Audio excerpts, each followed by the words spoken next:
The golden light of morning spilled across Pharaoh's palace as he sat upon his throne, his face darkened with anger. Around him, advisors whispered urgently, reminding him of the slaves who had left Egypt, taking with them the labor that had built his cities. His eyes narrowed. He would not let them go so easily. Outside, servants prepared his royal chariot, its wheels gleaming with gold.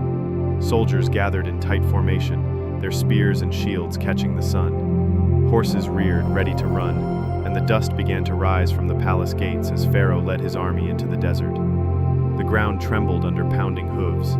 Chariots rolled like a thunderstorm, banners snapping in the wind. The Egyptians' cries echoed over the dunes, a chorus of pursuit.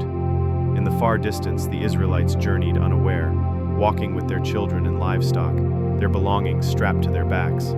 Laughter and chatter floated in the air, but it faded when a sharp-eyed elder noticed a strange dust cloud swelling on the horizon. He shaded his eyes, his expression shifting from curiosity to alarm. The news spread quickly. Pharaoh's army was coming. Fear swept through the camp. Mothers clutched their children, and men turned to Moses with voices raised in panic. "Why have you brought us here to die in the wilderness?" they cried. Behind them, the sound of hooves grew louder. Before them, the endless waters of the Red Sea stretched out, shimmering but unyielding.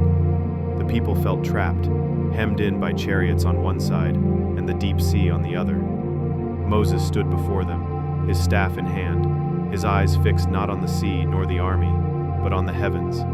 His voice rang out over the chaos. "Do not be afraid.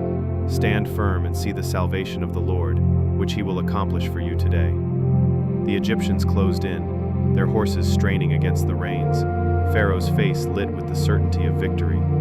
But then, the wind began to stir. It came first as a whisper across the waves, then as a mighty gust that pushed back against the sea. Dark clouds gathered, and the air roared with power. Moses lifted his staff high and stretched out his hand over the water. Before the eyes of the people, the sea began to change. Ripples turned to ridges, ridges to walls, vast, towering walls of water, shimmering in the moonlight as the seabed lay exposed, dry as desert sand.